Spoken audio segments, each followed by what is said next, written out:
à ń sọ̀rọ̀ nípa fọ́dìlù sọ̀hábà lè sọ̀hábà ti fọ́dìlù la mahala àwọn sọ̀hábà Ọlọ́run dá wọn lọ́lá òrújú àmọ́ ń táwa ń wí ni wípé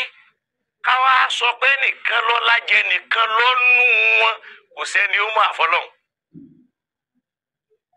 káwa sọ yìí pé Abubakar afudal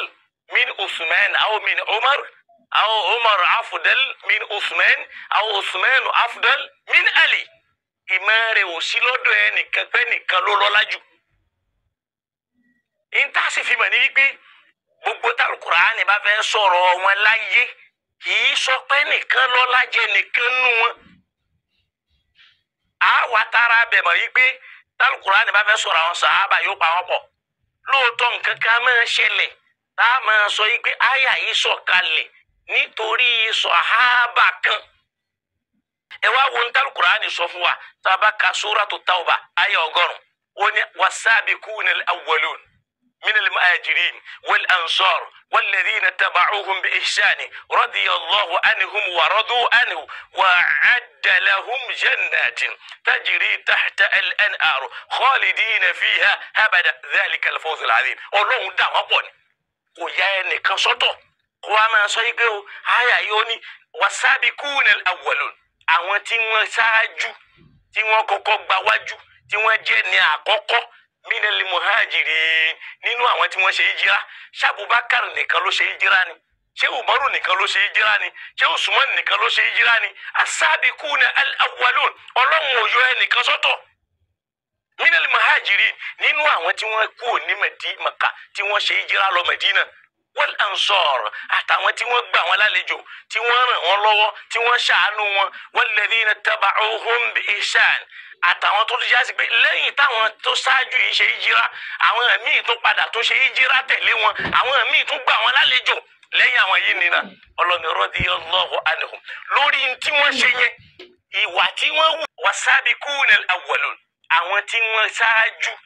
tí wọ́n kọ́kọ́ gba wájú tí wọ́n jẹ́ ní àkọ́kọ́ minal muhajirin nínú àwọn tí wọ́n ṣe hijira ṣé Abubakar nìkan ló ṣe hijira ni ṣé Umaru nìkan ló ṣe hijira ni ṣé Usman nìkan ló ṣe hijira ni as-sabiquna al-awwalun Ọlọ́run ò yọ ẹnìkan sọ́tọ̀ minal muhajirin nínú àwọn tí wọ́n kú ní Maka tí wọ́n ṣe hijira lọ Medina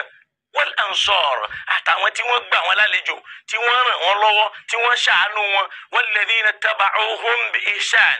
àtàwọn tó já sí pé lẹ́yìn táwọn tó ṣáájú yìí ṣe hijira àwọn míì tó padà tó ṣe hijira tẹ̀lé wọn àwọn míì tó gbà wọn lálejò lẹ́yìn àwọn yìí nínà Ọlọ́run radiyallahu anhum lórí tí wọ́n ṣe yẹn ìwà tí wọ́n wù yẹn mo yọ́nú sí wọn tàbá ń sọ pé radiyallahu anhum èmi Ọlọ́run ṣe kí ni lórí pé tí wọ́n ṣe wọ́n gbà yàn lálejò wọ́n ràn yàn lọ́wọ́ àwọn náà lọ mo yọ́nú sí wọn lórí ìwà yẹn wàràdù anhu torí páwọn náà ṣe tinútinú ni kìí ṣe pé wọ́n ṣe pẹ̀lú pé wọ́n tú láàsì wọn wa'adda lahum jannatin èmi Ọlọ́run ti wá lérí àlìjẹ́nnà kalẹ̀ fún wọn tajiri tahta al-anharu táwọn akérèmọdò ń ṣàn sàlẹ̀ rẹ̀ khalidina fiha tó jásí pé wọ́n máa bẹ́ńbẹ́ gbére abadan dhalika al-fawzul azim eléyìí ń jẹ́ èrè tó ní agbára Ọlọ́run ń sọ eléyìí nígbà tí ò tí ì fún wọn lófin tó lè gbé yẹn wọnú léyìí tó sọ gbogbo àwọn òfin ni tó bá lọ rọ́ọ̀lù wọn kú nínú radiyallahu anhum wa radu anhu ìyẹn lọ́dọ̀ Ọlọ́run bí ìpọ́lọ̀ ní a máa pààyàn ẹnìkan nu wọn wá lọ pààyàn hamudan tọ́lọ̀ ní wa man qatala mu'minan muta'ammidan ẹnikẹ́ni tó bá mọ ẹnikẹ́ni ló pé o imma mina sahaba wa imma mina tabi'in wa imma min tabi'in Ọlọ́run ní mẹ́n ẹnikẹ́ni tó bá jẹ́ ó bá pa mùmínì muta'ammidan ó sì mọ̀ọ́mọ̀ fajaza'uhu jahannam àyà yẹn náà àwọn Ọlọ́run ọba sọ̀rọ̀ kalẹ̀ fún tó fi wá ń bá wa náà wí ká má dẹrú ẹ̀ wò sọ ẹni tó bá ti wá pààyàn nù wọn nísìn ó ti kú ònú ìdájọ́ yẹn Ọlọ́run ò bóun wí mọ́ torí pé sọ pé lórí tí wọ́n ṣe yìí ni mo fi yọ́nú sí wọn tí wọ́n bá hùwà tí ó bá jẹ́ torí pé Kùránì sọ fún Ànábì pé la'in ashrakta bó ti já Ànábì Ọlọ́run tó o bá fi lè mú nǹkan ẹ̀mí ìmọ̀ Ọlọ́run la yahbitanna a'malak gbogbo iṣẹ́ tó bá yẹ ṣe ni ó bàjẹ́ èyí tó já Ànábì nìyẹn èyí tó bá ṣiṣẹ́ tó lè ba nǹkan yìí jẹ́ ó bàjẹ́ nù tọ́lọ́wọ́n ọba ti sọ bọ́lá tara pé à ń gbọ́ Kùránì yé sódì agbọ́dọ̀ dúró sí làákàyè ká gbé sójú kan ni wàhálà bá wa ọlọ́ni dhalikal fawzul azim èrè tó tóbi ni o fẹ́ni tó bá lè maintain ẹ̀ masha Allahu ta'ala tá a bá tún lọ sínú suratul Fatih aya 18 a rí pé Muhammad rasulullah walladhina ma'ahu Muhammadu yìí òjíṣẹ́ Ọlọ́run ni òun àtàwọn tí ń bẹ pẹ̀lú rẹ̀ ṣàgbọ́n ń sọ̀rọ̀ wọn pọ̀ ní ashiddahu 'ala al-kuffar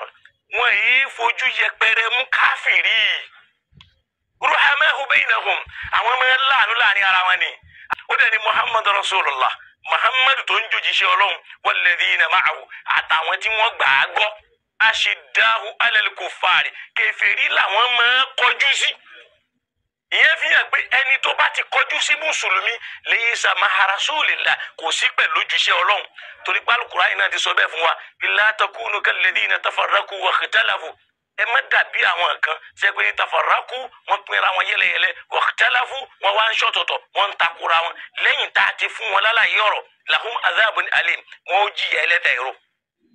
níbì kan ó ní lasta minhum fi shay'in inna alladhina farraqu dinahum wa kanu shi'a àwọn tí wọ́n pinra wọn lọ́tọ̀ọ̀tọ̀ wọ́n wá eléyìí wá níjọ eléyìí níjọ oní sàlàfíà oní serious salaf oní serious salaf wọ́n wá pinra wọn bẹ́ẹ̀ ó ní lasta minhum fi shay'in ìwọ àtànẹ́bí tí ẹ̀jọ́ ní nǹkan kan papọ̀ àwọn tí wọ́n pinra wọn lóní súnà lénìí tí wọ́n ń kan àwọn mùsùlùmí lábùkù wọn rí àyà yìí torí pé wọn nígbàgbọ́ nínú Al-Qur'an ọ̀rọ̀ ànábì àtẹ̀yí tí wọ́n rọ má nẹ́bì tó jẹ́ tà nẹ́bì àtẹ̀yí tí èṣe tà nẹ́bì gbogbo ẹ̀ náà ni wọ́n gbàgbọ́